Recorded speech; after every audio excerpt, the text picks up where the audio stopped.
Magandang umaga sa ating lahat. Morning, salamat sa pag-respond. Okay? At maging yung ating mga kapatiran na kasama natin sa ating pananambahan na nasa FB Live, nais po natin silang batiin. No? Yung pong ilang mga kabataan natin ay nandyan ngayon sa FB Live, katulad ni Irene, si Erica at saka si Rina. Okay? At saka si Jovelyn, ano?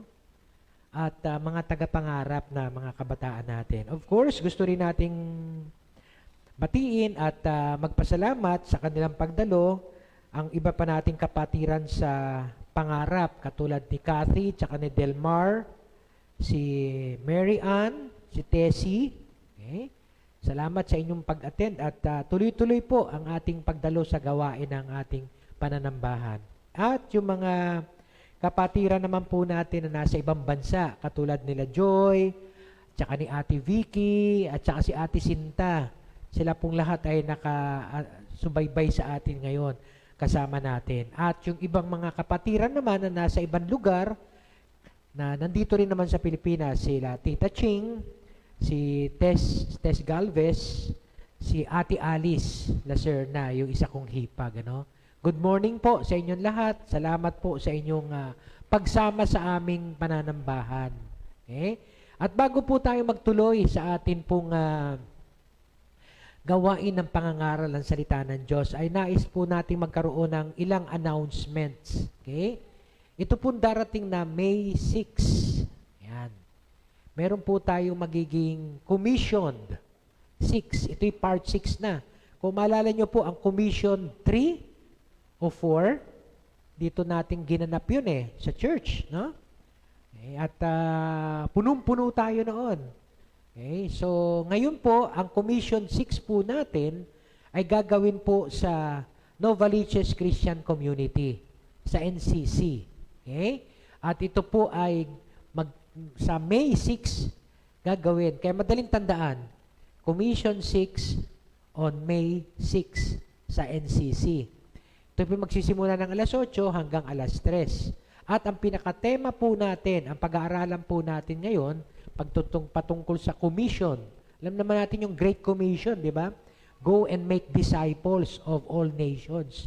Kaya ang lagi po nating topic, every time na meron po tayong commissioned activity, is all about going, okay, and making disciples. So, ang topic po natin ngayon is the insiders. So, anong pong ibig sabihin ng mga the insiders na yan? Those are the disciple makers in the marketplace. Okay? So, hindi po necessarily na nandun lang tayo magdi-disciple making sa loob ng church. Kahit kayo ay nag-aaral o nag-uopisina, nagtatrabaho, you could be disciple makers. Kaya nga po, ang target po dito ay 200 participants lang. Meron na po tayong, alam niyo po ba kung ilang churches na tayo? Meron na tayong mga 30 churches from Luzon, at saka meron na tayo isa sa Visayas. No?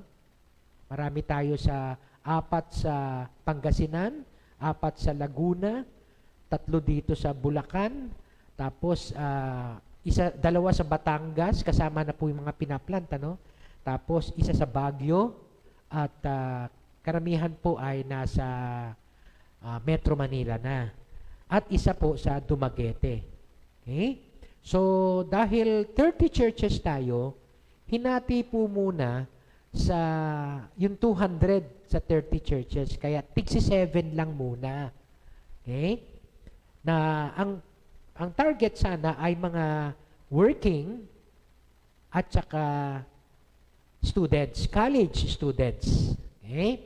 So, pero marami pong nagsabi nung meeting namin na hindi po lahat makakadalo face-to-face. Yung 200, face-to-face lang po yon.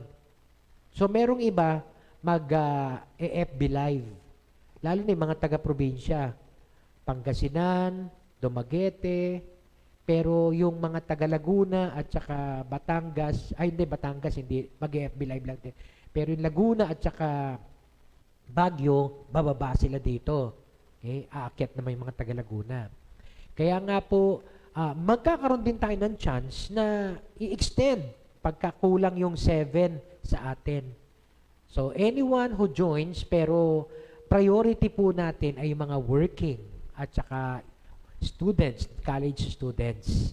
So, kung ilan po ang gusto, pero ako po, no, i-require ko po yung mga leaders and workers natin na talagang ano sila dito, pasok sila sa category ng working at saka college students. Now, yung mga hindi po pasok dito, pero gusto pong sumama, magpalista po kayo sa akin at isasama po natin ang mga pangalan nyo kasi most probably, hindi po mapupuno yung 200. Okay? Nung kami po ay nagbibilangan na, ay hindi pa nga umaabot ng 150. So probably baka ma-accommodate pa yung mga gustong sumama pa. So this time, ang atin pong magiging speaker, bukod kay Pastor Arnel, na church planter po natin yan sa FCC, at saka may mga gawain po yan. Nagsimula po ang Baguio ministry natin through Pastor Arnel, making disciples dun po sa Texas Instrument na office. At pagkatapos po doon, ang dami niya mga engineers at saka managers ang nawin para kay Lord, nagsimula na po ang gawain doon sa Baguio, sa Church on a Hill Christian Community. Kaya po, alam po ni Pastor Arnel, yung pasikot-sikot sa pagbibigay ng teaching on being a disciple maker in the marketplace. Now, meron po tayong isang invited speaker, si Pastor King Flores. Okay? Ricardo Flores. Siya po ay taga-CCF, no? Sa Christ Commission Fellowship siya, at siya po ang siyang nag-win ng isang, hindi ko matandaan tuloy kung anong hotel ba yun. Yung bang parang style Victoria Court o Anito, na buong na-win at ngayon naging Christian na yung organization nila. Hindi ko po maalala kung anong particular. Kaya marami po siyang, natatanda mo, Pastor Jerome, nung meeting kasi natin, in-announce yun eh. Okay? In-invite namin siya nung meeting namin.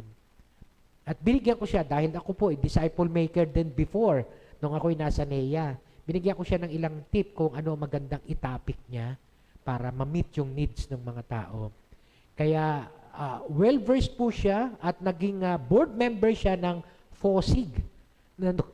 Noong araw, ako po bilang coordinator ng NEA ay member ng FOSIG, Fellowship of Christians in the Government. Okay? So, inaabot po natin pati yung mga nasa gobyerno, pati yung mga nasa marketplace. So, ano po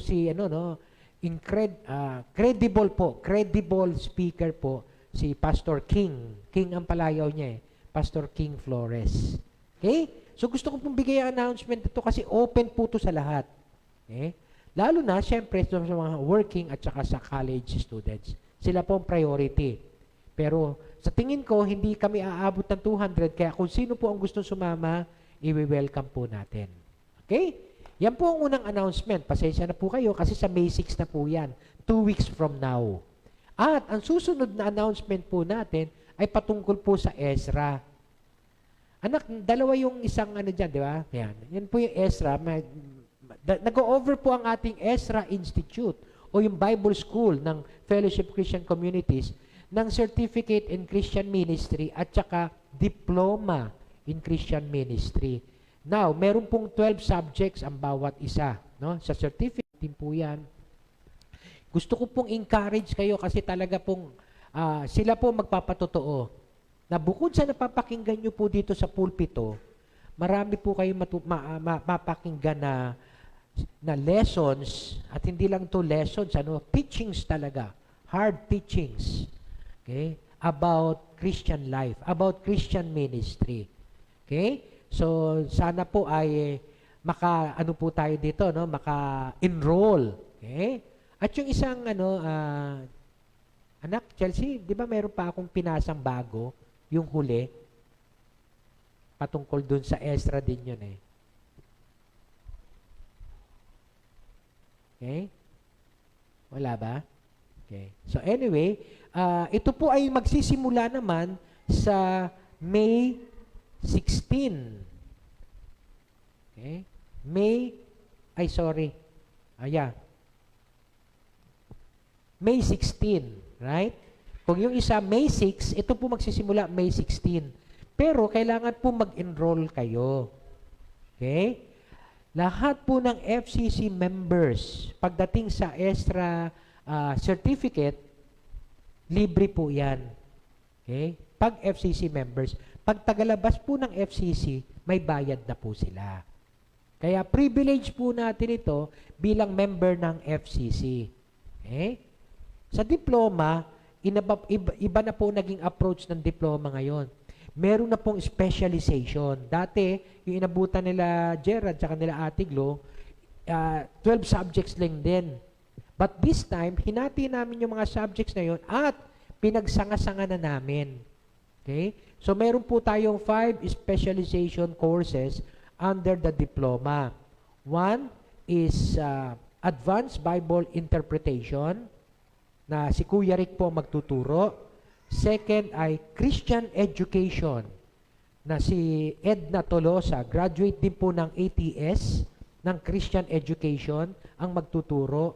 Tapos ako po sa Christian Counseling, nag-graduate din po sa ATS ng Christian Counseling.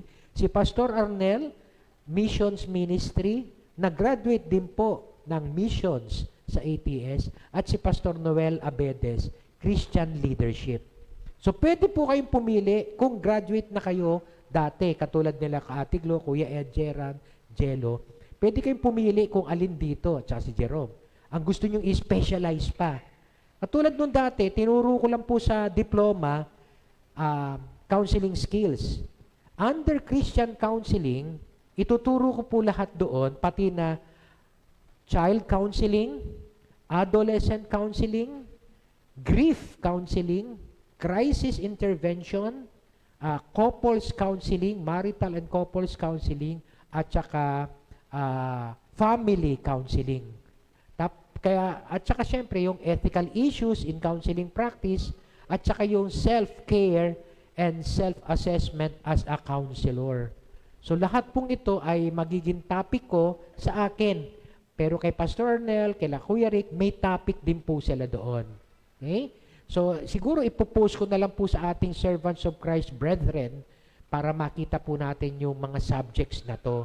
At kung ano po ang gusto nyong i-specialize, naku, pwedeng-pwede po. Ito po ay full, anong tag dito? Parang all the way. All the way po ito online. Kaya kahit sino po, kahit si Ate Iya, si Cindy, mga kabataan natin dito, pwede po kayong umattend nito 6 to 9 p.m. every Tuesday and Thursdays lang. Tuesdays, Thursdays. Every week po yon. Kung wala po kayong activities ng Tuesdays 6 to 9, mag-enroll po kayo. Kasi sinasabi ko sa inyo, napakarami po ninyong matututunan. Sa ibang po sa churches, sa katulad nung kala Pastor Dindo, meron pong gumraduate doon kasing edad ni Janelle. Bata pa, yet nag-enroll ng certificate at nakagraduate. Kaya kayang-kaya po ninyo yon. Wag po natin sabihin, bata pa ako, hindi pa, saka na lang.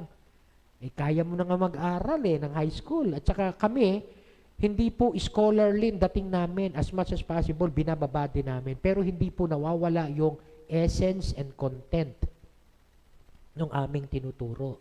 Kaya kahit sino po, marami pong mga senior citizens ang gumraduate na dito. Okay? Kaya po, everyone is invited. Okay? Wala pong excuse kung tutuusin unless, sabi nga nila, kung ayaw mo, pwede kang gumawa ng maraming dahilan.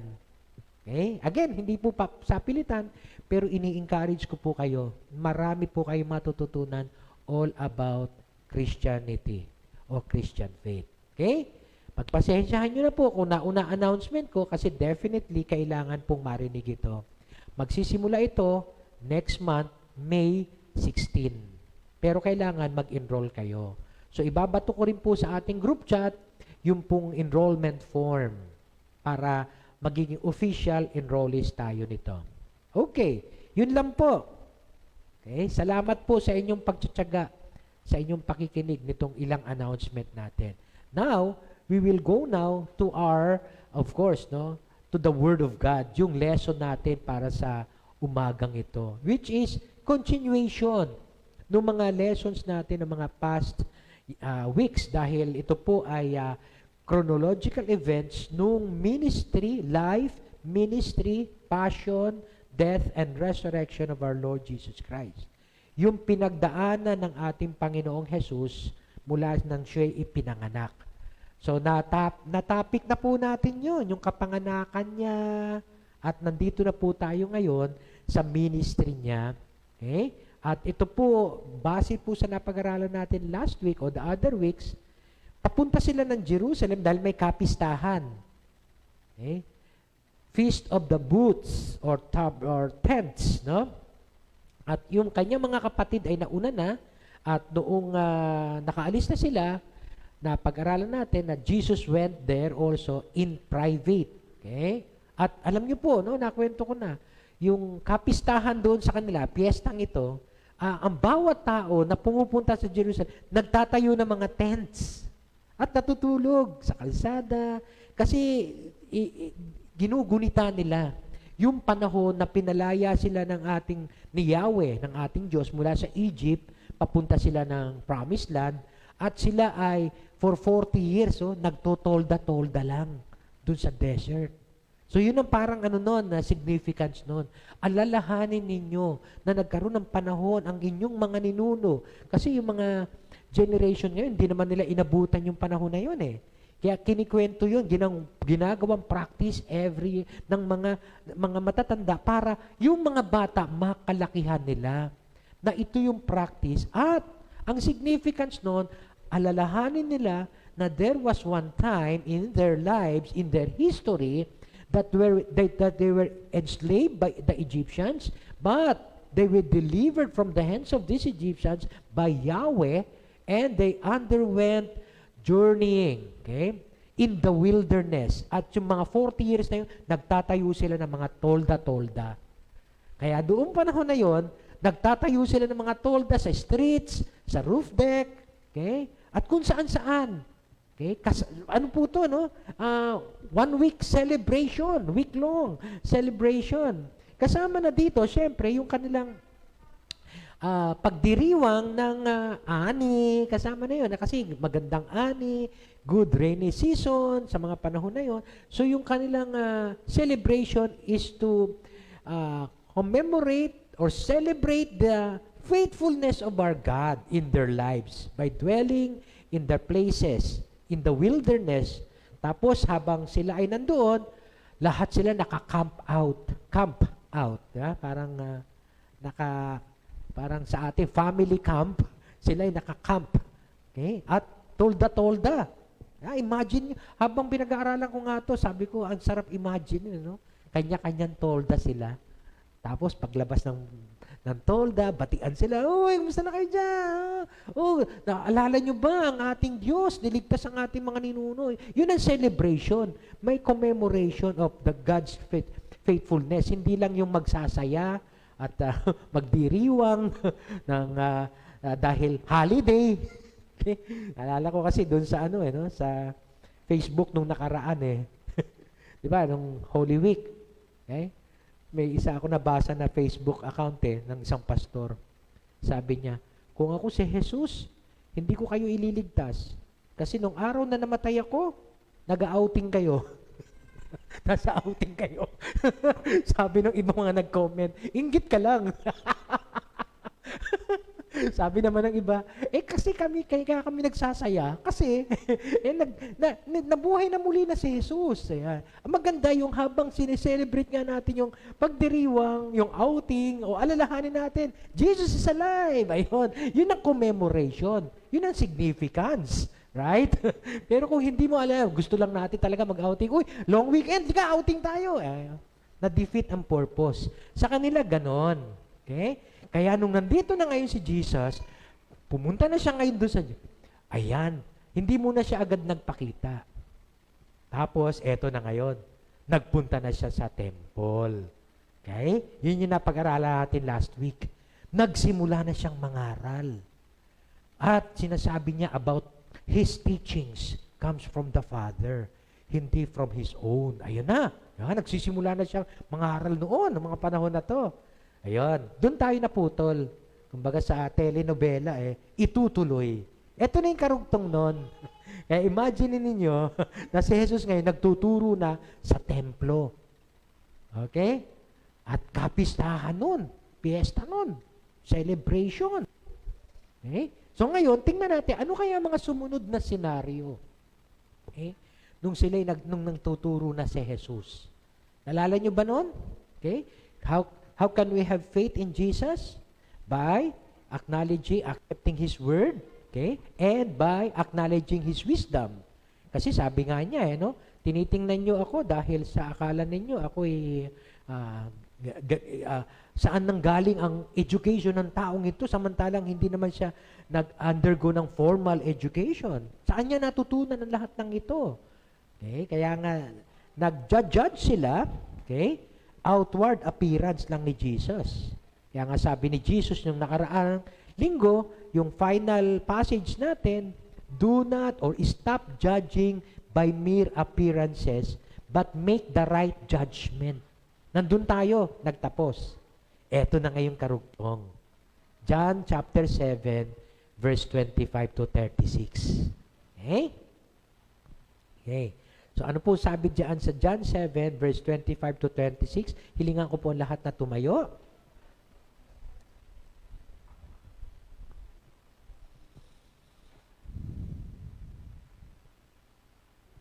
John 7, verse 25 to 36. At that point, some of the people of Jerusalem began to ask, "Isn't this the man they are trying to kill?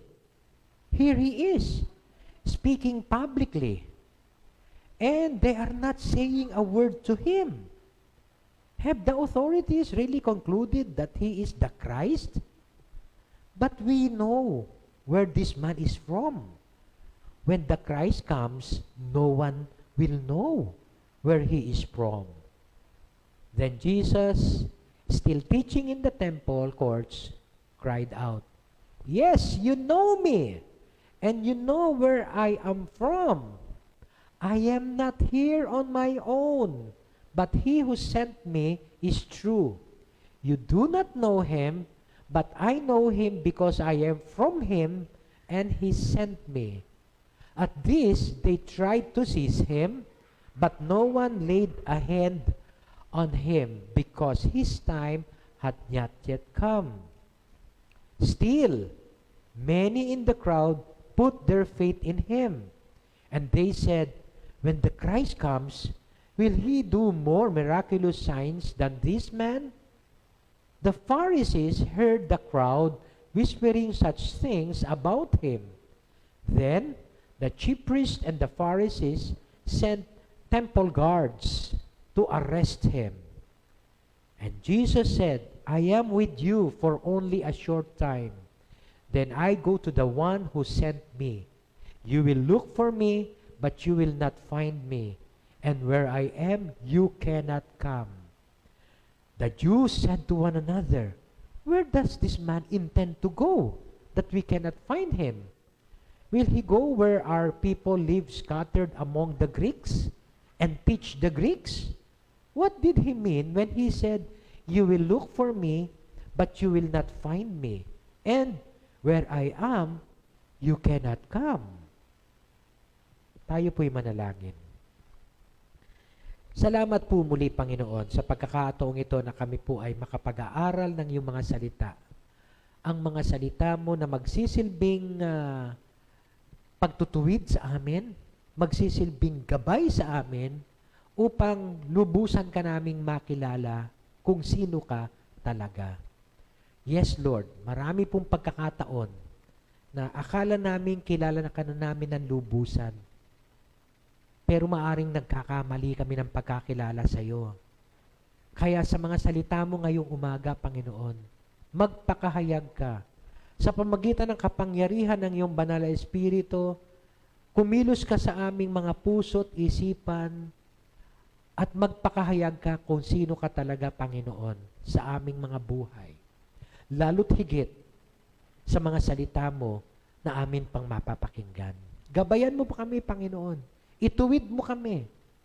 At nawa matanggap namin ang mga salita mo dahil ang mga salita mo ang magpapalaya sa amin upang ikaw ay makilala pa namin ng lubusan.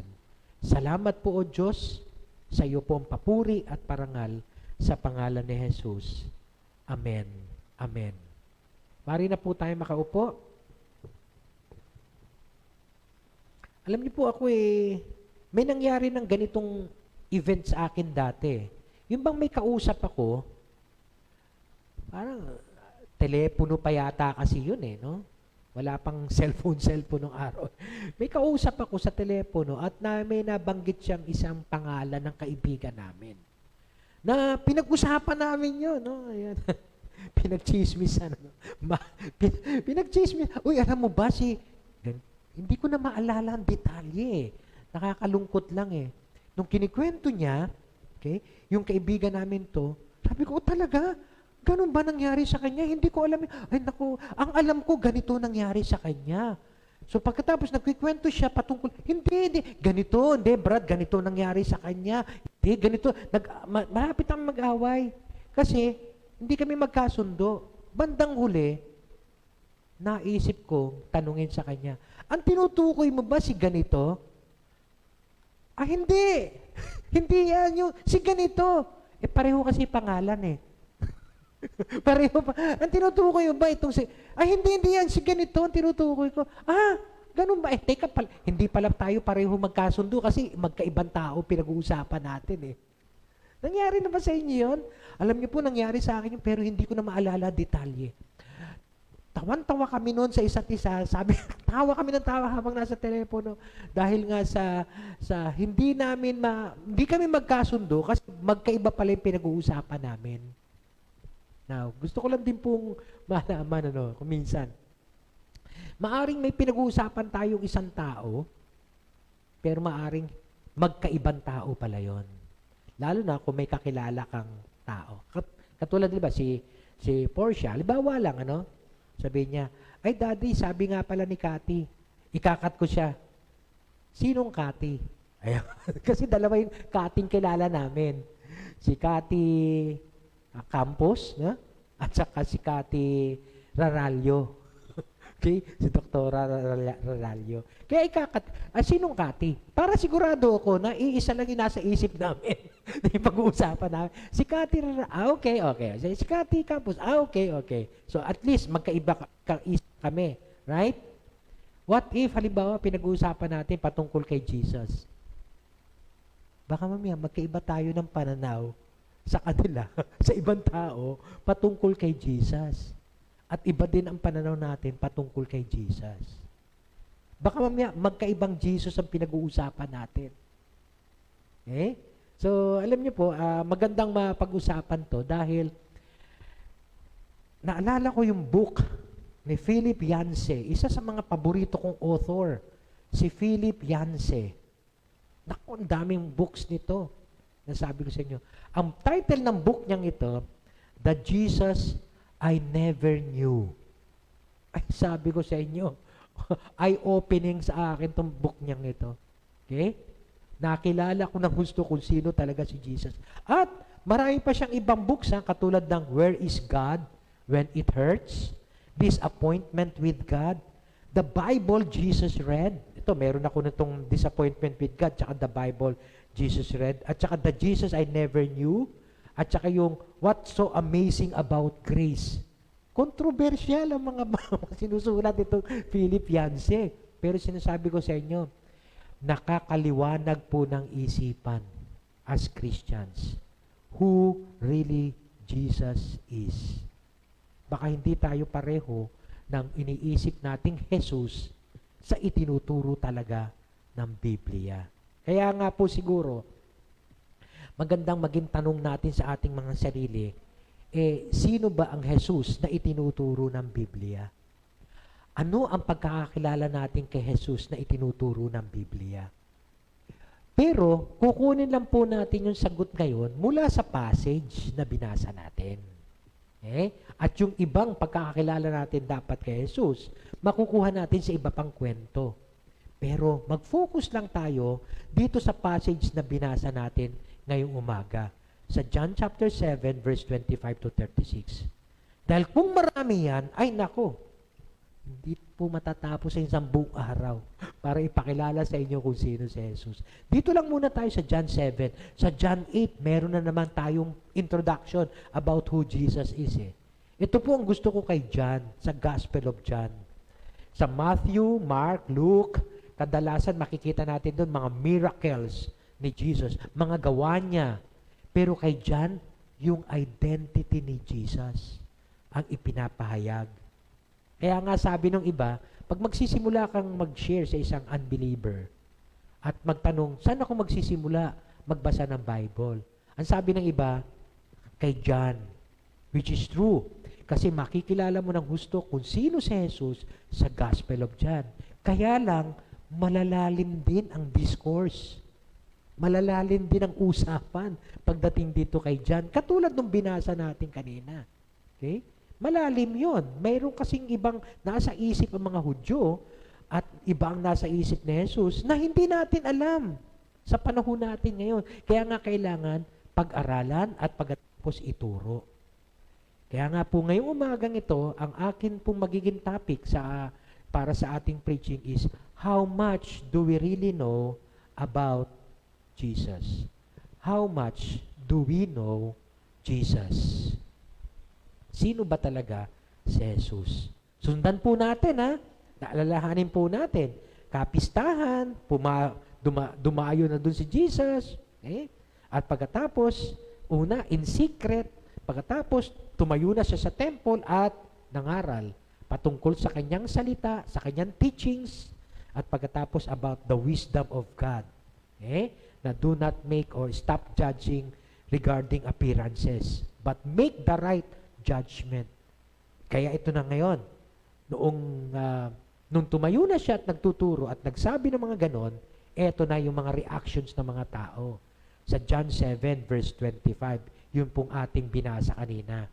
Okay? At that point, some of the people of Jerusalem began to ask, isn't this the man they are trying to kill? Hindi ba ito yung taong gusto nilang patayin?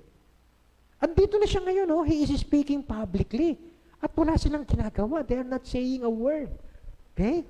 So, alalahanin po natin, ha, ang dumayo po doon sa kapistahan, mga tao sa Jerusalem, of course, at yung mga other Jews na from different places na dumayo din doon para ipagdiwang yung kapistahan. Kaya halo-halo po yun. Now, some of the people of Jerusalem. So, yung mga taga-Jerusalem ang nag-comment nito. Hindi yung mga hindi galing sa Jerusalem. May idea sila kasi kung sino si Jesus. Okay? So, some of the people of Jerusalem said, hindi ba ito yung taong gusto nilang patayin? So, may idea sila. Yung mga taga-Jerusalem, may idea sila who Jesus is. Okay? Na siya ay gustong patayin ng mga religious leaders. Okay? So, meron silang, syempre, access at matatandaan natin kung maalala nyo, matagal na nga lang nating itinuro ito, kasi mula sa John chapter 5, kung susundan natin yung kwento, nagpagaling si Jesus ng isang invalid. Okay? Okay? Isang lumpo on a Sabbath. Kaya nga, binabantayan na siya ng mga religious leaders na kung meron pa siyang gagawing violations sa kanilang religious law. Okay? Kaya nga, makikita natin lahat yun sa chapter 5 at pati na yung nais nilang planuhin na kung paano patayin si Jesus. Kaya, aware itong mga taong ito na si Jesus ay may death threat. May death threat siya. Okay? At makikita natin na itong mga taong ito, they are judging Jesus based on His appearance. Kilala natin itong taong ito, di ba? So, again, ito na sila. Pagkatapos, binanggit nila, have the authorities really concluded that He is the Christ? Bakit nila sinabi to? Because Jesus is teaching publicly. Tapos hindi naman nila hinuhuli. Hindi ba ito yung gusto nilang patayin? Baka naman kumbinsido na sila na siya talaga si Kristo. Kaya hindi nila hinuhuli. Or, baka yung mga religious leader may alam din naman tungkol kay Jesus. Sasabihin, iniisip nila, totoo sinasabi ng taong ito kaya lang tinatamaan tayo Tinatamaan tayo Kasi yung mga sinasabi niya ay talagang alam naman nating mali. Maaring may alam din silang mali no? Sa ginagawa nila, itong mga religious leaders. Pero because of pride, ayaw nilang tanggapin yon. At gusto nila, get rid of Jesus. Kaya nga, ang tanong ng mga tao, have the authorities really concluded that He is the Christ?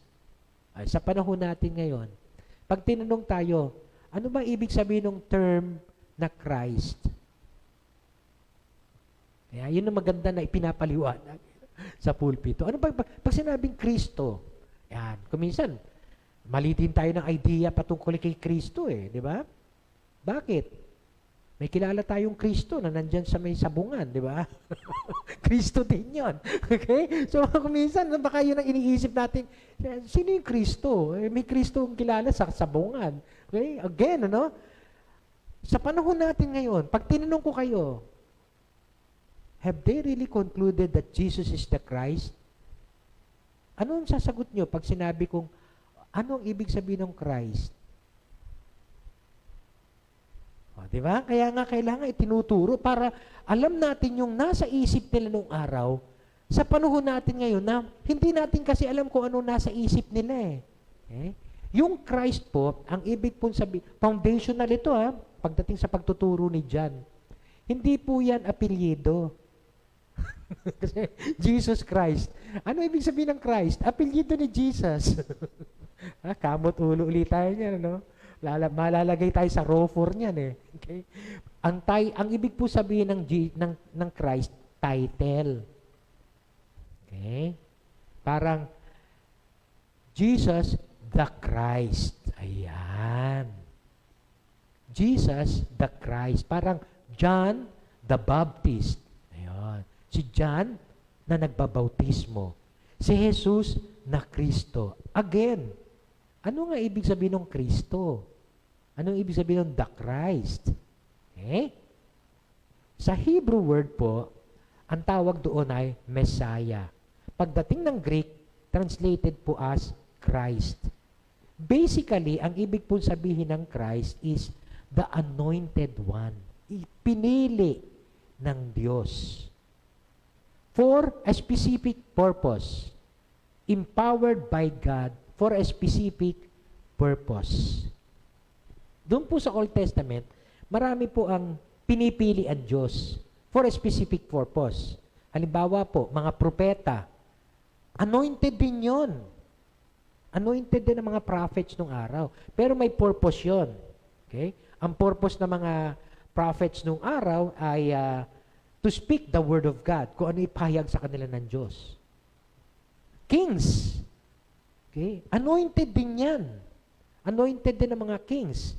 At ang specific purpose ng kanilang pagkakatawag, pagkakapili sa kanila is to rule Israel. At maging mga priests. Anointed din yan doon sa Old Testament. Old Testament, mga priests na tinatawag. Ang purpose naman nila is to purify or redeem the people. Okay? So, meron po silang mga purpose. But then, ano ang pinaka-purpose of the Christ? Okay? Ano ang pinaka-purpose of being the Messiah? Now, ang prophecy po from the Old Testament is that pagka pinag-usapan ang Messiah, He is greater than any other prophets, kings, and priests in the past. Okay? Mas mataas siya kaysa dito sa mga anointed na rin. Kaya di ba nung araw pagka-propeta, touch not my anointed. Kasi anointed prophet. Pinili ko yan. Na kuminsan ngayon minimisquote. Minimisquote po yan, ha? Marami po mga mastor, minimisquote itong touch not my anointed. Huwag niyong gagalawin si pastor. Okay? Okay? Wala pong ganun, ano? Hindi na po, nung Old Testament yun. Pero, ngayon, kung may sala po si pastor, pwede niyo pong sitahin.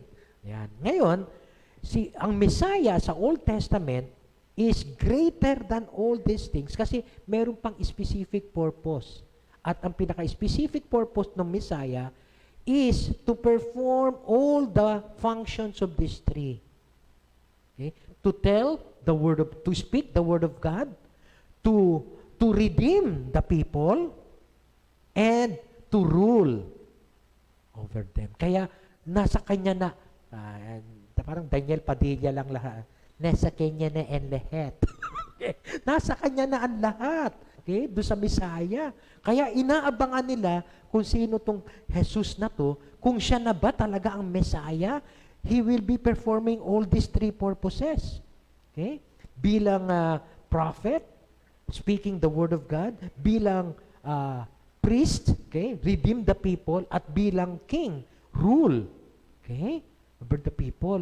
Kaya nga, ini-expect nila may darating na ganito, na Messiah. From the Old Testament, maraming prophecies.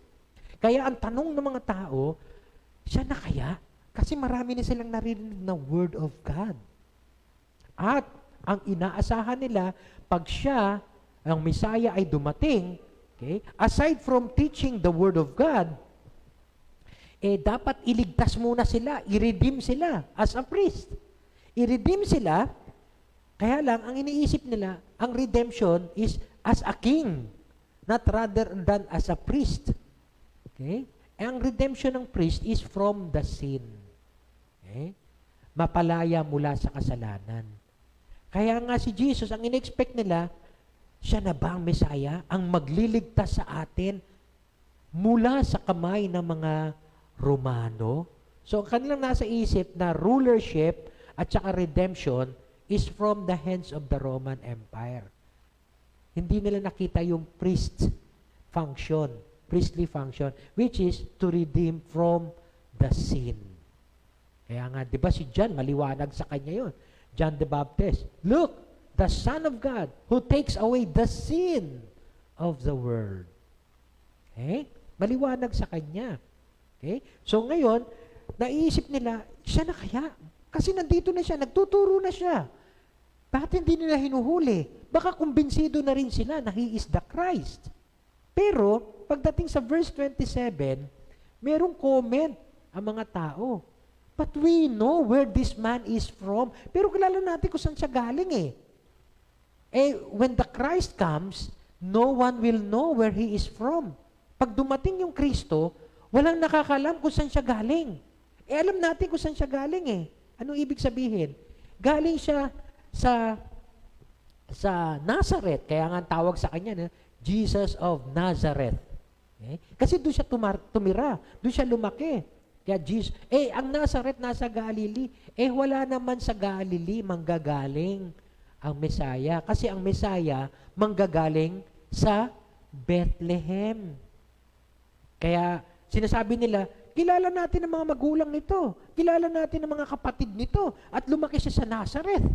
Hindi pwedeng siya kasi we know where this man come from. Pag dumating ang Kristo, no one knows where He is from. Ang nasa isip nila, kung tutusin, alam nila eh. Kasi nasulat din naman sa Micah yun, chapter 5, verse 2.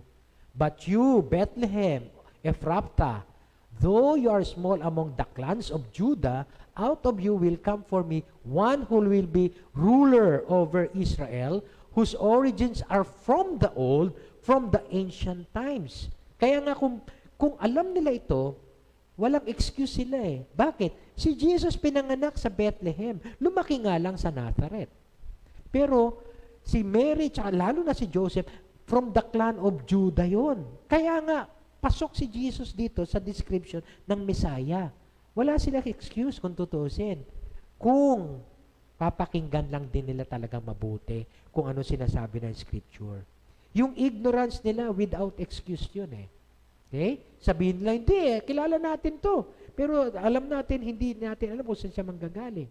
At ang pangalawang puntos nila, doon sa John 7 verse 27, ay yung no one will know where he is from or kung saan siya manggagaling dahil ang sabi po sa Malakay chapter 3 verse 1, I will send my messenger who will prepare the way before me.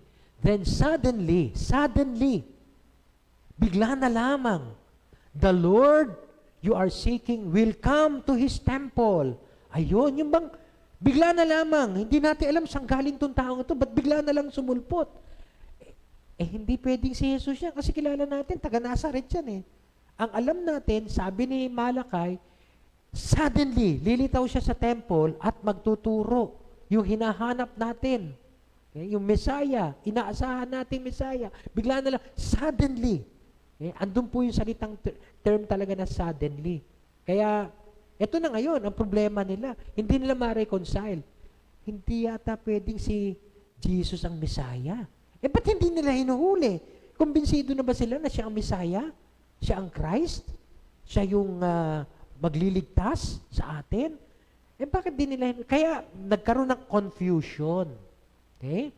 Dahil dito sa mga passages na to sa Malakay 3. Pero kung tutuusin, ano introduction ni John? Nung dumating si Jesus doon sa Jerusalem, last week, okay? Nakihalubilo siya doon. At hindi nila alam na nandun na siya. Kasama nila. Di ba? Hinahanap-hanapan nila last week siya eh. Di ba? Nasaan na yung taong yun? Di ba? Inaasahan nila, dahil hindi ba siya darating dito sa kapistahan? Nasaan na siya?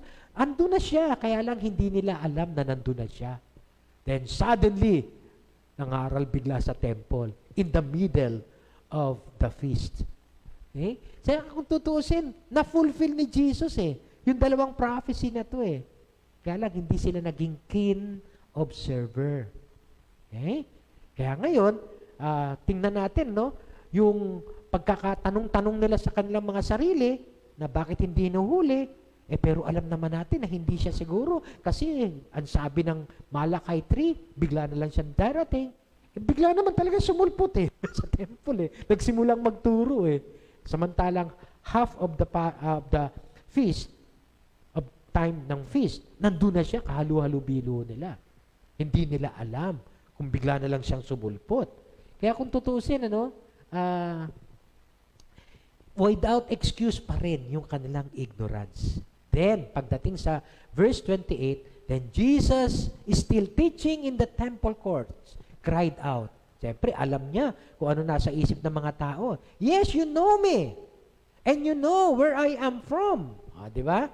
Sinabi na niya, no? Ang sinasabi niya dito, yes, kilala niyo kung saan ang hometown ko. Kilala niyo kung sino ang mga magulang ko.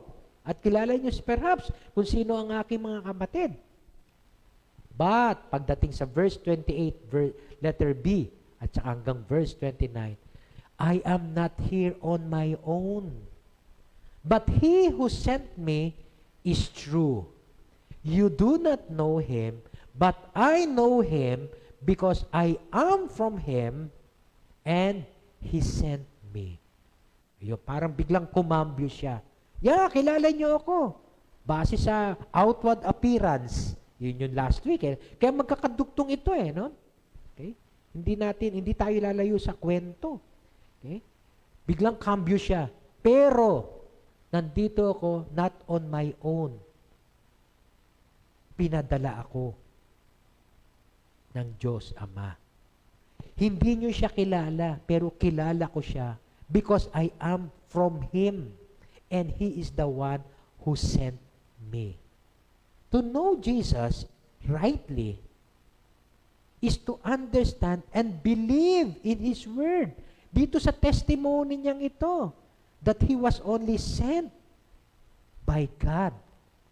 He did not, He's not there on His own, but He was sent by God.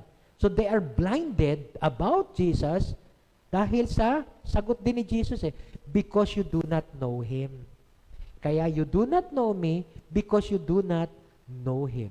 Regardless kung ano pa isipin ng mga tao, Jesus remains as He is.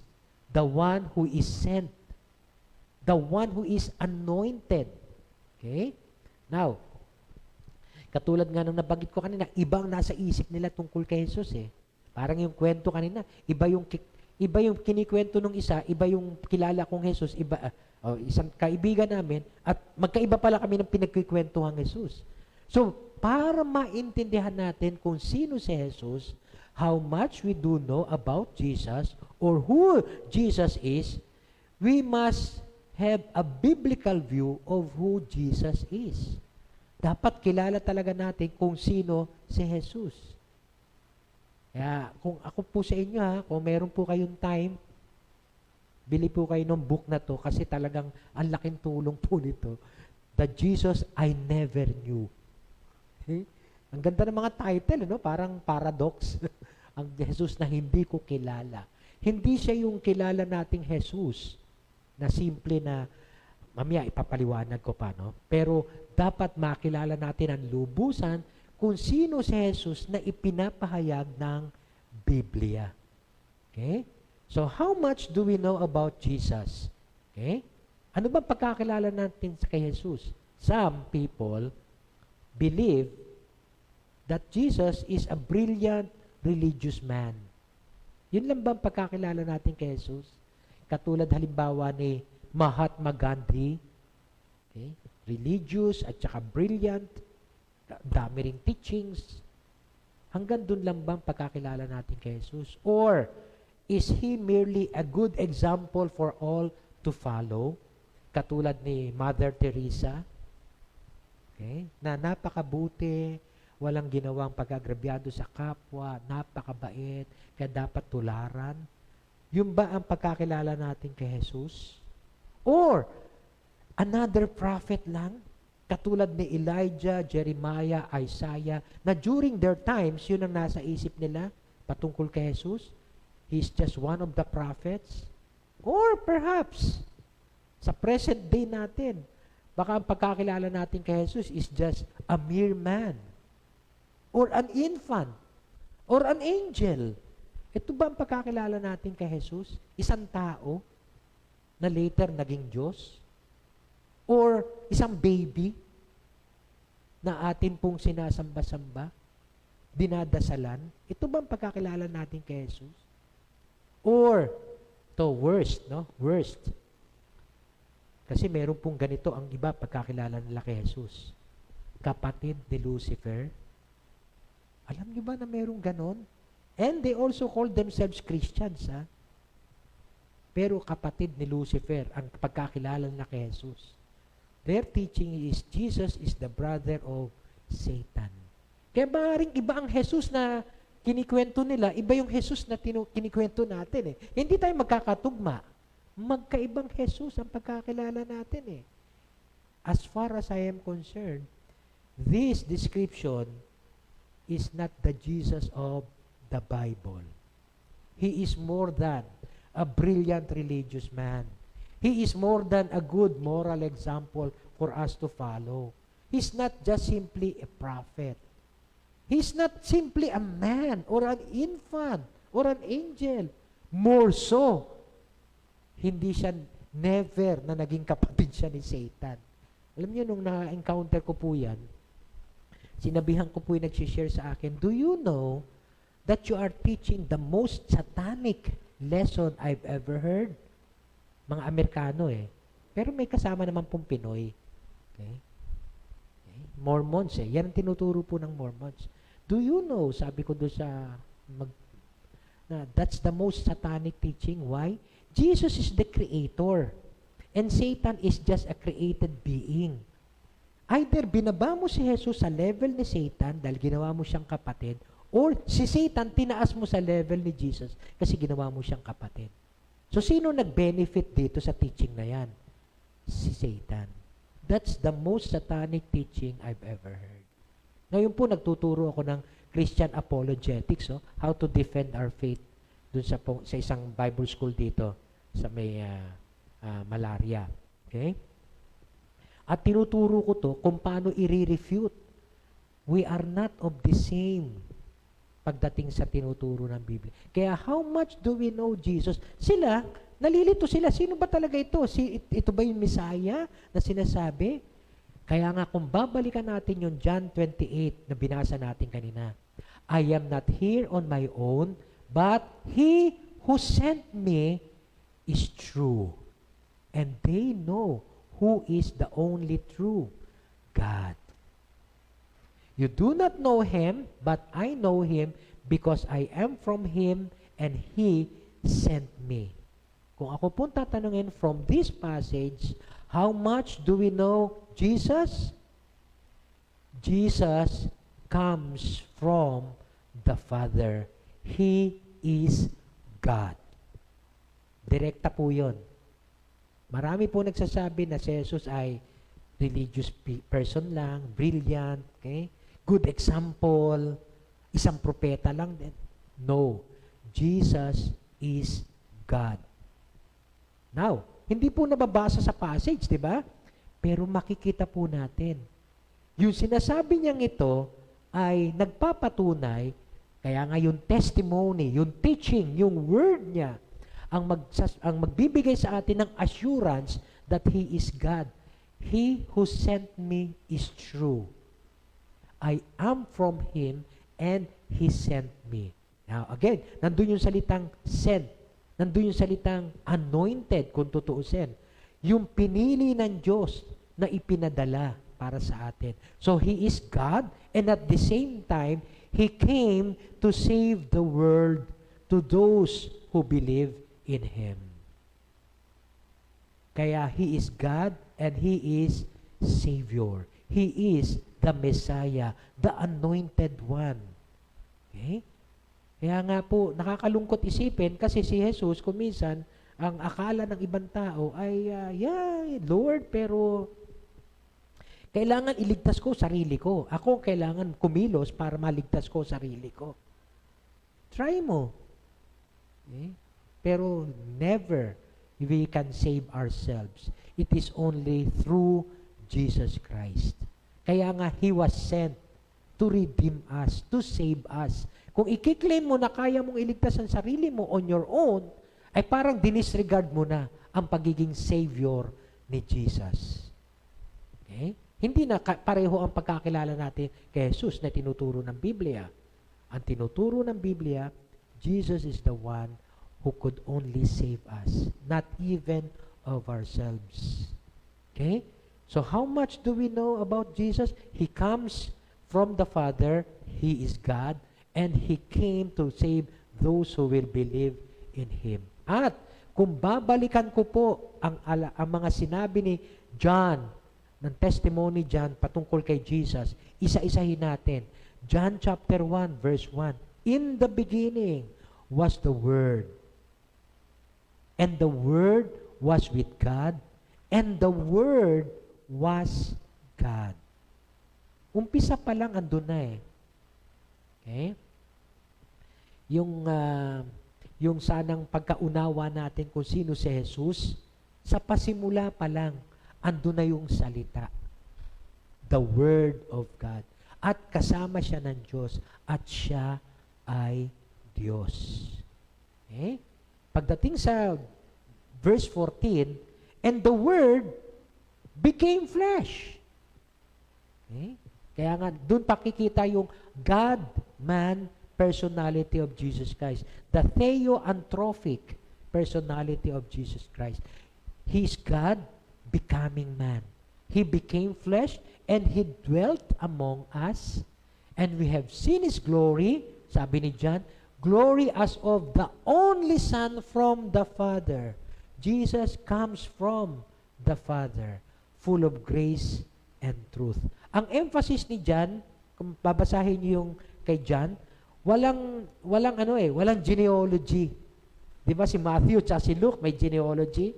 Napansin niyo ba yung genealogy ni Matthew at ni Luke? Magkaiba pa rin po yun. Kung papansinin niyo, ang genealogy ni Luke ay nanggaling kay Abraham. Ang genealogy ni Matthew yata. Ang genealogy ni Luke ay nanggaling kay Adam. Kaya magkaiba po yun. But both are referring to the earthly origin of Jesus. John, proclaimed the heavenly origin of Jesus. In the beginning was the Word, and the Word was with God, and the Word was God, and the Word became flesh. Okay? So makikita po natin yung emphasis ni John is binibigyan niya ng diin that Jesus is from above, from the Father. We have seen His glory as of the only Son from the Father. Okay? Jesus of Nazareth was and is God with us. Emmanuel. The Emmanuel. Pagdating po sa chapter 5 ng John, this was why the Jews were seeking all the more to kill Him, because not only was he breaking the Sabbath, but he was even calling God his own Father, making himself equal with God. Okay? Kaya nga, galit na galit ang mga Hudyo sa kanya. Kasi sinasabi mo, galing ka sa Ama, parang sinasabi mo, kapantay ka ng Ama. Kaya ngayon, ang nangyayari ay gusto nilang patayin si Jesus. Okay? Kaya makikita natin, no? Yung presentation ni John of who Jesus is. He is God. Paulit-ulit ko po sabihin ito dahil baka meron po kayong ma-encounter ng mga kaibigan ninyo na nagsasabi na siya ay tao lang. Okay? Nasulat na po lahat ng Biblia yon. Lalo na po sa ni John, no? Sa Gospel of John. John 8:58. Jesus said to them, ito next, sa mga susunod na mga talata, pag-aaralan natin to. Kasi John 8, yeah? Nasa John 7 pa lang tayo ngayon eh. Pero kung titingnan po natin, Jesus said to them, truly, truly, I say to you, before Abraham was, I am. Later ko na po paliliwanag yan. Yung salitang I am, naku, big word po yun sa mga Hudyo. Big word yun. I am. Bakit? Bakit big word yun? Panahon ni Moses. Diba? Nung tinanong ni Moses, tinanong ako, anong sasabihin kong pangalan mo? Anong sagot ni Moses? Sagot ni Yahweh. Sorry. I am who I am. Kaya big word yun. Kaya nung binanggit ito ni Jesus sa John 8, naku, before Abraham was, I am, ay para sinasabi mo, ikaw yung kumausap kay Moses. Big word yan sa kanila. Kaya nga makikita natin, ano, yung pagpapakilala ni John kay Jesus sa kanyang gospel ay talagang nakafocus sa kanyang divinity, sa kanyang pagka-Diyos, sa kanyang pagiging, sa heavenly origin niya. John 14, verse 9. Jesus said to him, kay Philip, have I been with you so long, and you still do not know me, Philip? Whoever has seen me has seen the Father. How can you say, show us the Father? Kung nakita mo ko, nakita mo na rin yung Ama. Bakit hahanapin mo? Sasabihin mo sa akin ipakita mo po sa amin ang Ama. Kung nakita mo ako, Philip, nakita mo rin yung ang Ama. Bakit? Kasi nga, Diyos din siya. The very essence of the Father, si Jesus. Hindi mo na kailangan makita pang Ama, kundi makita mo lang si Jesus. Nakita mo ni Ama kasi siya ay Diyos. Okay? At sa John 20, after nung resurrection niya, Thomas answered him, my Lord and my God. Okay? Si John po, itong presentation niya talaga kay Jesus sa kanyang gospel. He is God. He comes from the Father and He is God. Kaya again, bibigyan po natin ng emphasis ito dahil ito po ay tinuturo ng Biblia at hindi katulad ng mga ibang tinuturo ng iba. Ibang Jesus po yun, tinuturo nila. Baka hindi tayo pareho ng identity. Okay? Now, dahil dito, makikita natin, may dalawang klaseng response pa rin ng mga tao. Nung sinabi niya, ang mga bagay na to, na I know Him and He's the one who sent me. Sa verse 30, at this, yung sinabi niya kanina, I know Him but you do not know Him, because you do not know Him, He is the one who sent me. At this, They tried to seize him. Gusto na nilang, kaya ang unang response, hostility. Okay? Hatred. Grabe ka, sinasabi mong galing ka sa kanya. Ay, parang sinasabi mong ikaw nga ay Diyos. Kasi nga, pwede ba manggaling sa Diyos yung hindi Diyos din? Kaya nalilito sila. Talagang nahihirapan silang i-reconcile ito. Bakit sila nahihirapang i-reconcile ito? Dahil nga they do not know God. Okay? How much do they really know about God? Kaya nga ang kanilang reaction is hatred, hostility, instead na magtiwala sila, manampalataya at manalig sa sinasabi niya. Wala. Talagang makikita mo yung exposure ng kanilang mga kasalanan. Parang sinasabi nila na, who are you to say that I don't know God? Yan. Parang sa mga panahon natin ngayon, marami rin na magsasabi ng ganun sa akin siguro ngayon. Sino ka para magsabi na hindi namin kilala ang Diyos mo, ang Jesus? May nagbabasa din naman kami ng Bible. Pero kung yung kanina mga nilatag natin, ganun lang ang pagkakilala natin kay Jesus, fall short tayo. Kasi kay John, as far as he is concerned, Jesus is God. Huwag po tayo magkamali doon.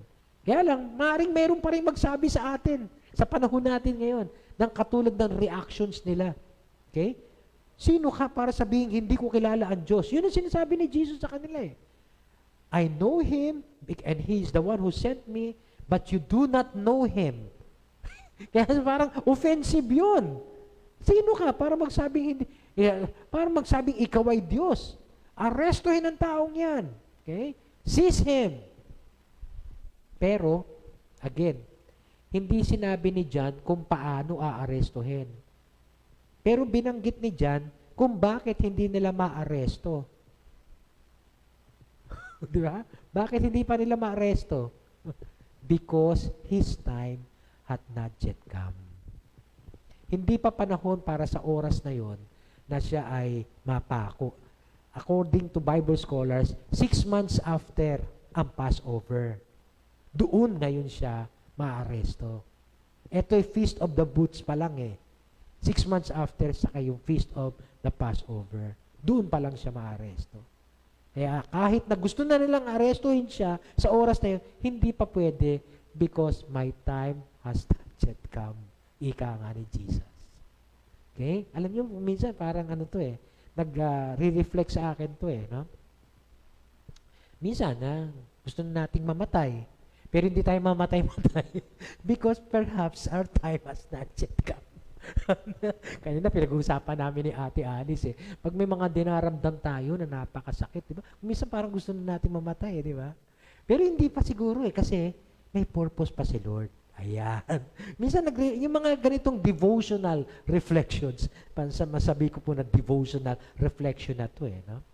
Huwag mo lang sasadyain na magpakamatay. Pero minsan nga, ano ba yung huling pinanood ko? Otto. O-T-T-O. Okay? Ang dami niyang attempt na gusto niya magpakamatay. Yung, hindi siya matay-matay. Laging napipigilan. Lagi, ba, ganyan siya. Magsasabit siya. Sumabit na siya. Tapos biglang natanggal yung magkakasabit. Tapos yung minsan magpapabaril siya. Ang dami niyang attempt. No? Napakabaril na siyang ganyan. Tapos biglang may kumakatok, nagmamadali. Nabaril niya, naputok niya, pero sa iba pumutok. Tapos pinuntahan na niya. Ang ganda ng pelikulang yun, si Otto, A-T-T-O. Hanapin niyo po, wala yata siya sa Netflix. Yun nga lang. Pero sino yung bida doon sa naligaw sa isang island? Na mag-isa lang siya? Tom Hanks, yun ang bida, si Tom Hanks. Matanda na siya, kaya recent movie niya yun. Okay? Minsan kung hindi mo pa oras, kaya hanggat hindi mo pa oras, gawin mo lahat para ipaglingkod mo sa Diyos. Right? Ipaglingkod mo sa Diyos. Lahat ng pwede mo pang gawin. Okay? Kasi hindi mo pa oras Wag tayong magmukmuk sa isang tabi. Gusto ko na mamatay, Lord. Ang hirap-hirap ng buhay. Hindi mo pa oras. Ayan. Kaya maglingkod ka. Tumayo ka dyan, maglingkod ka. Kumilos ka. Yun ang naging reflection ko doon na, because His time had not yet come. Gusto nilang hulihin, pero hindi pa oras Kaya hindi nila mahuhuli. Yet, bagamat merong ganitong nag-try na siya ay hulihin, dakpin. Okay? Sa verse 31, pambalanse. Many in the crowd put their faith in Him naman. Yun. Yun ang gusto ko dito sa presentation ng gospel. Laging may makikita kang nagre-reject, pero meron ding nagre-receive. May tumatanggap kay Jesus, pero meron ding tumatanggi. Katulad sa panahon natin ngayon. May tumatanggap kay Jesus, pero meron din tumatanggi. Pagdating ng final judgment, ayan na. Doon na magkakaroon ng separation of the sheep from the goat. Separation of the wheats and tares. Diba? Yung mga napag-aralan nating mga parable. Marami din naman ang nanampalataya. At ang sabi nila, pag may dumating pa kayang panabagong Kristo, gagawa din kaya siya ng napakaraming miraculous signs more than this man? So, pero andun yung faith nila. Parang sinasabi nila na wala na siguro. Napakadami na kasing ginawa nitong taong ito kung minsan, ang pagkakilala natin kay Jesus, parang limited Or, sometimes self-centered ang pagkakilala natin kay Jesus. Halimbawa, Lord, kung talagang totoo ka, pagka binigyan mo ako ng ganitong klaseng asawa, ayan, susunod ako sa iyo. Hindi pwede yung ganong klaseng pagkakilala kay Jesus. Okay? Or, Lord, pagka ako na-promote sa aking trabaho, paglilingkuran kita. Hindi pwede. Yan conditional. Okay? Lord, pag ako nakapasa sa mga subjects ko, a-attend na lalo ako ng church service regularly. Hindi pwede yung ganyang klaseng pagkakilala kay Jesus. Okay? Hindi yung parang siya yung servant natin, tayo yung Lord. Tayo yung servants Kaya kung anong sabihin niya, ano man ang sitwasyon, paglilingkuran natin siya. Kaya, tingnan niyo po yung mga panahon na tayo humaharap sa mga crisis, di ba? Kung minsan may mga presuppositions tayo about God Halimbawa, nagkaroon tayo ng malaking dagok sa buhay. Ngayon, meron po ako naging ka-PM itong nakaraan. Nasa abroad po yung nanay. May malaking problema sa anak dito. Tapos, nag-sharing kami, nag-konting counseling through PM. Pagkatapos, eto na. Nagsabi na siya na, bakit ganun, pastor? Kung kailan nagiging active pa naman ako at saka ang pamilya namin sa church at saka naman nagbigay ng ganitong kahirap na pagsubok ang Diyos. Kung minsan gusto namin bumitaw Ayun, yung mga ganon, di ba? Kung ganon ang pagkakilala natin sa Diyos, kapos, we do not know more or much about Jesus. Okay? Kung ganon po, no? Na para hindi niya fulfill yung promise niya na magiging maayos ang pamilya ko, parang galit na tayo sa kanya, or takot na tayo na baka hindi kaya parang pinabayaan kami ng Diyos. Yun ang term na ginamit niya. Ang feeling niya ay parang pinabayaan sila ng Diyos. Pero may bawi naman siya, may cambio siya. Pero naniniwala ako na hindi naman kami pinabayaan ng Diyos. So, again, nag-exhort ako sa kanya. Okay? Pero may mga ganito tayo mga assumptions kung minsan Pag sobrang crisis ang buhay natin, kaliwat kanan ang problema, sasabihin natin kung minsan pinabayaan ako ng Diyos. Again, how much do we know Jesus? Ganun ba ang pagkakilala natin kay Jesus? Dahil sa mga krisis na dumadating sa buhay natin. Nagagalit ba tayo pagka hindi tayo napagbigyan ng ating Diyos?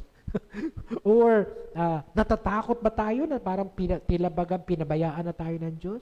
Or we are still confident na sa kabila ng crisis na dumating sa buhay natin, we know that God is always at work in our lives or through our lives, and He has called us for a purpose kung bakit nangyari ito. Okay? So, I do believe, yun ang correct assumption of God's Word. Okay? Na ganun talaga ang ating Diyos. Okay? Meron siyang layunin kung bakit binigay niya sa atin itong mga pagsubok na to. Okay? So, meron silang mga ganito, no? Nanampalataya, yet meron pa rin silang katanungan. May katanungan pa rin sila. But then, yung mga katanungan nila, kung tutusin, parang ano yan kung tutuusin parang pang-convince dun sa iba na sa palagay nyo ba, pag may dumating pang ibang Kristo, lalampasan niya ang miraculous signs na ginawa ni Jesus? Hindi na, parang ganun po ang tema nun, according to Bible scholars. No? Hindi siya isang question of doubt, kundi more of apologetics to support their faith. Na wala ng tao sigurong dadating pa na mas maraming magagawang himala kundi dito kay Jesus. Kaya more of naging apologist itong mga taong sumampalataya kay Jesus. Yet, tingnan natin, dalawang klase ng tao. Nung marinig nila ang teaching ni Jesus, dalawang klaseng tao. Then, eto na ngayon, the Pharisees heard the crowd whispering such things. Ano yung whispering such things? Yung kanilang sinasabi, sa palagay nyo, mayroon pa bang darating na, yan, Kaya, nung narinig ng mga Pharisees yun, ayun, the chief priests and the Pharisees sent temple guards to arrest him. Ay, dapat arestuhin na natin yung taong yan. Marami nang sumasama sa kanya Marami nang sumasampalataya sa kanya. Or, baka dahil narinig din nila yung sinabi ni Jesus, I am from above. I am from Him. Okay? Kaya ito na sila ngayon. Yung nag-claim siya ng heavenly origin, kaya medyo blasphemous na to. Hindi na pwede to. Pwedeng ganun ang naisip nila kung bakit nila sinabi yon na arestuhin na yung taong yan. But then, instead na si Jesus ay tumakbo, kasi arestuhin na siya Okay? Nangaral pa rin. Sabi doon sa sumunod na verse, and Jesus said, I am with you for only a short time. Konting panahon lang ang ilalagi ko dito. Then, I go to the one who sent me. Kanina, di ba? I came because of the one who sent me. Now, may sinasabi siya dito, I now go to the one who sent me. You will look for me, but you will not find me, and where I am, you cannot come. Okay? So, verse 33, ulitin natin yun, Gusto kong bigyan ng emphasis. I go to the one who sent me. How much do we know Jesus? Again, babalik ako doon sa binanggit ko kanina, Hindi lang Jesus comes from the Father, but Jesus also goes back to the Father. He is God. Yung kanyang statement na to, kanina sinasabi niyang statement, galing ako sa Ama. Pagdating nito, sinasabi niya, babalik ako sa Ama. Kaya nga, ini-establish niya yung katotohanan na siya ay sa Ama. That He is God. Okay? Kaya, kung babasahin lang natin to nang hindi na ipapaliwanag, siguro hindi natin masyado mabibigyan ng pansin that what John is preaching here is He is God. Okay? Kanina, Jesus comes from the Father. Now, Jesus goes back to the Father. Kaya nga yung sinasabi niya, you will look for me, but you will not find me. For where I am, you cannot come. Bakit? Because you do not know God Yun yung kaninang context Ibig sabihin, hindi tayo makakapunta kung saan siya nandoon. Hindi, pag sumampalataya ka, pwede. Pero kung hindi ka sumasampalataya, katulad nung kanyang ina-address ng mga Jews na you do not know Him, you cannot come. Hindi kayo pwede makarating. And so, the Jews said to one another, Where does this man intend to go? that we cannot find Him. So again, physical, literal lang. Okay? Will He go where our people live, is scattered among the Greeks? Ayan yung sinasabi ko, di ba?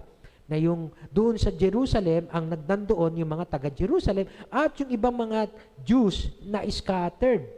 Okay? From different nations. Tapos nagpupuntahan sila for the occasion. Pupunta ba siya doon sa mga kababayan na natin na nakatira among the Greeks at doon siya magtuturo sa mga Grego? What did He mean when He said, "You will look for me, but you will not find me. And where I am, you cannot come"? So, titingnan po natin, masyadong literal ang pagkaunawa nila sa teachings ni Jesus. But Jesus is teaching more than the literal or physical. He is teaching spiritual. He comes from the Father and He goes back to the Father. Kaya nga po makikita natin dito palang pinapahayag ni Jesus kung sino siya. He is God. Okay? So now, gusto po natin bigyan ng diin dito na sa atin po, kung tayo'y may pagkakilala kay Jesus, kung tama ang pagkakilala natin kay Jesus, pero hindi ka naniniwala na siya ay Diyos, fall short po. Ibang Jesus ang kilala mo. Not the Jesus from the Bible. Kaya nga dito, makita po natin that Jesus must be trusted. Okay? Not only as Savior and Lord, but more so as God.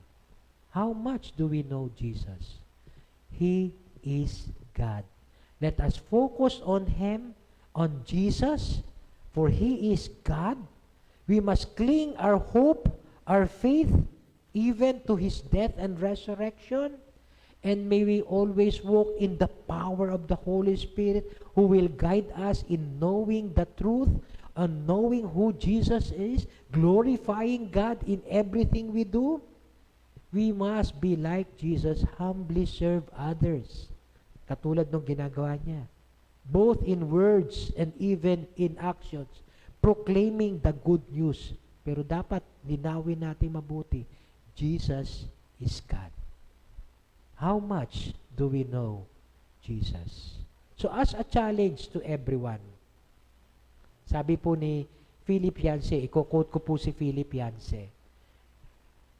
Doon po sa book niyang ito. No one who meets Jesus ever stays the same. Meeting Jesus is a great act of faith strengthening.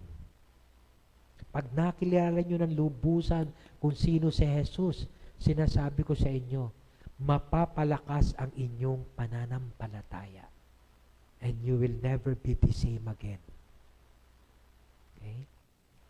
As we come to know more about Jesus, we must be serious enough to carry His name as His servants and do a better job of following Him. Kung ang pagkakilala natin kay Jesus ay Diyos, abay seryosohin natin yung pagsunod natin sa Kanya. Kasi ang sinusundan natin ay Diyos. Let's do a better job of following Jesus.